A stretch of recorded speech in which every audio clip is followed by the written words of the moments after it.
Alright, thank God it's fantasy football season.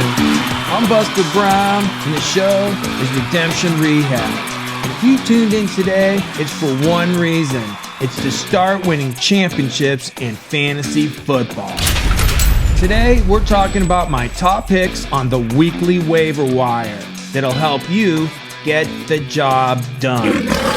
So let's head over to the weekly waiver wire report and check out the facts.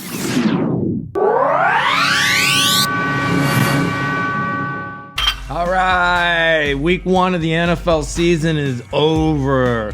A lot of what we told you would happen, some of the players that we thought would do well, did well. Very few of the players that we suggested still have a ways to go. But you should know one thing. We told you that running back was your number one priority going into a draft, and we're here to talk about the waiver wire and what's available this week. Well, you'll find out shortly that there are very few running backs available. So, let's take a look at our first priority going into a draft, which is our first priority on the waiver wire, and it's running back. Okay, our first running back that you should be looking at to get on the waiver wire is Washington Redskins' Chris Thompson. He rushed 3 times for 10 yards with 7 receptions for 68 yards on 10 targets. A running back getting 10 targets is huge. So if you get a chance to get Chris Thompson of the Washington Redskins, you should do it. The next running back you should be looking to get on your waiver wire is Los Angeles Rams' Malcolm Brown. He rushed 11 times for 53 yards and scored 2 TDs as Todd Gurley's backup. When we talk about handcuffs for a running back before the draft, I told you Malcolm Brown was Todd Gurley's backup or handcuff. You should have drafted him if you have Todd Gurley. He's also worth picking up on the waiver wire this week. The next running back that we think you should get on the waiver wire is Cincinnati Bengals' Giovanni Bernard. He rushed 7 times for 21 yards, had 2 receptions for 48 yards on 3 targets. Why is he important? Because the number 1 running back in Cincinnati, Joe Mixon, has an ankle injury. He may miss some time. He did last year for an injury, so it makes sense that he might miss some time this year. And I'd be picking up Giovanni Bernard because he could turn into an RB2 fast. The next running back you should consider picking up is San Francisco's running back, Raheem Mostert. He rushed 9 times for 40 yards and only had 1 reception. Why should you pick up Raheem Mostert? It's because their top running back, Tevin Coleman, went down with an injury and he may miss a few weeks. So the starting running back in San Francisco, who is Matt Breida, his backup would be Raheem Mostert. He may pay dividends sooner than later. And the last running back we're suggesting you pick up, and I told you should consider drafting him in the draft, was Chicago Bears' Mike Davis. Mike Davis had 5 rushes for 19 yards, 6 receptions for 17 yards on 7 targets. He's going to be a running back for Chicago that's in the game plan every week. You should have him on your team as a backup going forward.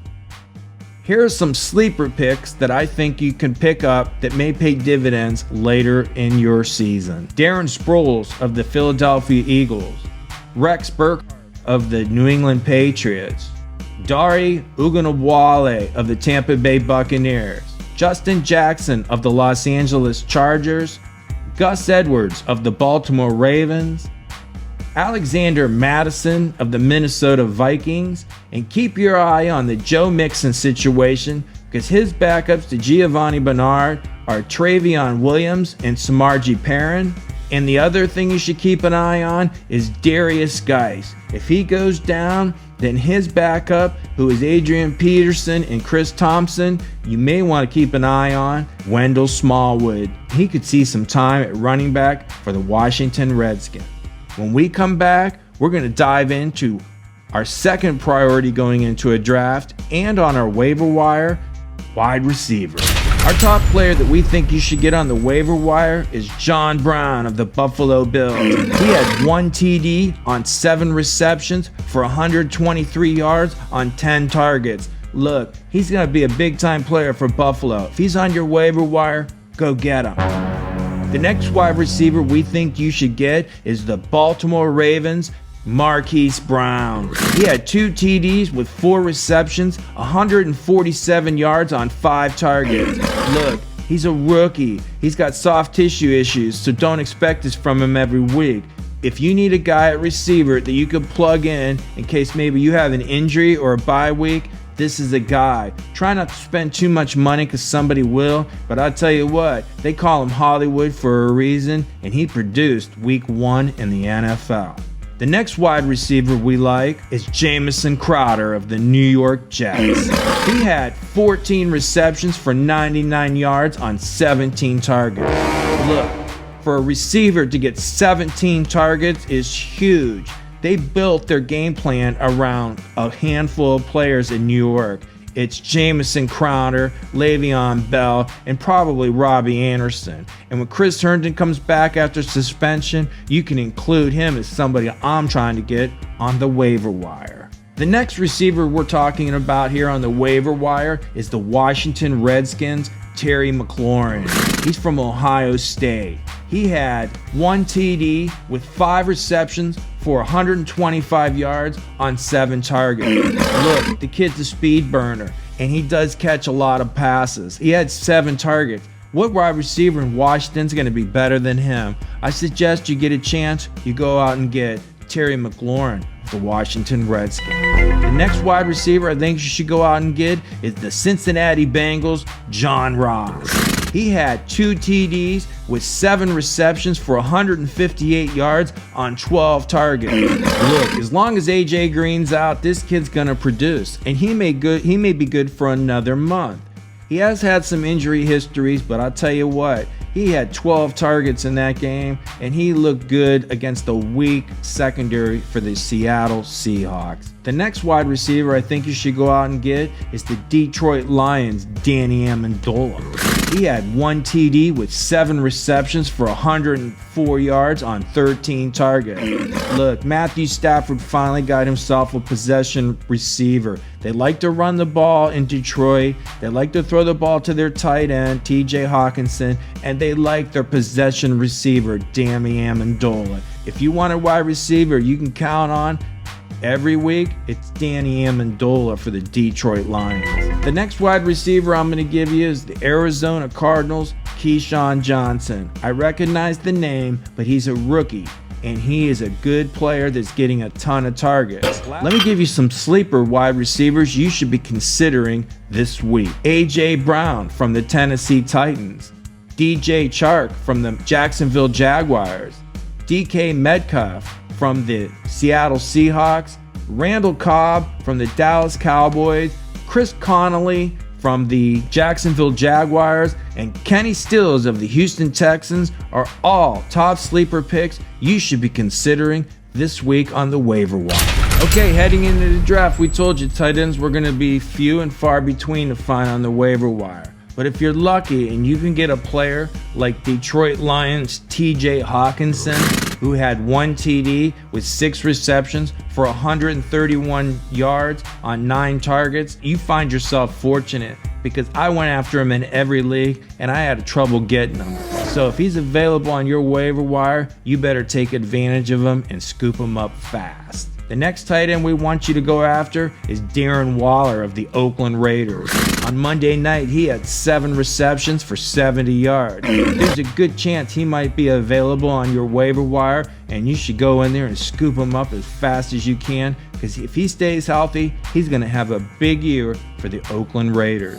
The next tight end you might want to consider picking up is the Washington Redskins' Vernon Davis. He had 1 TD on 4 receptions for 59 yards on 7 targets. The reason he got to play in week 1 of the NFL season is because the starting tight end Jordan Reed was hurt. The next tight end you might want to consider is the Cincinnati Bengals' CJ Uzomah.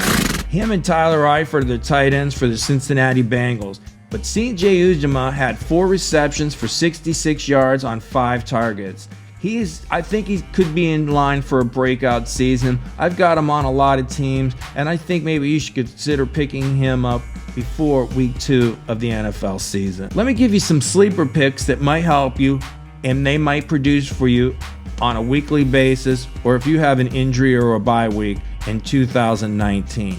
They are Tyler Higbee of the Los Angeles Rams, Blake Jarwin of the Dallas Cowboys, Mike Gesicki of the Miami Dolphins. We've got 2 tight ends from the Jacksonville Jaguars, Jeff Swain. These are our top sleeper picks at tight end in 2019 for week 2. So when you get a chance on the waiver wire, and they're available, which I'm pretty sure they are, you might want to consider picking them up if you've had an issue at tight end. When we come back, we're going to check out our sleeper quarterbacks, our defenses, and kickers for week 2 of the NFL season. Okay, here we are, week 2, talking about quarterbacks that you might need to pick up on the waiver wire, especially if you've got a bad matchup or your quarterback just isn't producing. Our first quarterback that we like is Washington Redskins' Case Keenum. Case Keenum threw for 380 yards and 3 TDs in week 1 of the NFL season. The second quarterback that we like is the Cincinnati Bengals' Andy Dalton. Andy Dalton threw for 418 yards and 2 TDs against a banged up Seattle secondary. Look, you could stream quarterback. You could pick up quarterbacks if you don't have a good matchup with your quarterback. Don't be afraid to do it. I do it regularly and it pays dividends. This week, I'm sure if you need a quarterback or you're not sure about your quarterback you drafted, you should pick up one of these guys and maybe give them a chance in week 2 of the NFL season.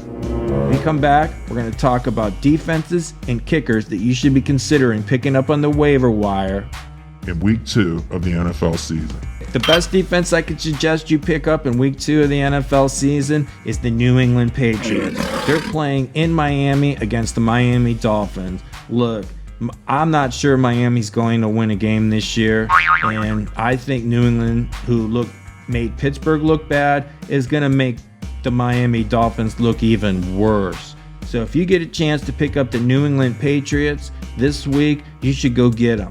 And the last thing I want to mention in the week 2 waiver wire report is who you should pick up on kicker. It is the Carolina Panthers' Joey Sly. Their regular kicker, who is Graham Gano, got hurt, and this is who they picked up. And you may never see Graham Gano kick again for the Carolina Panthers because this kid can boot the ball.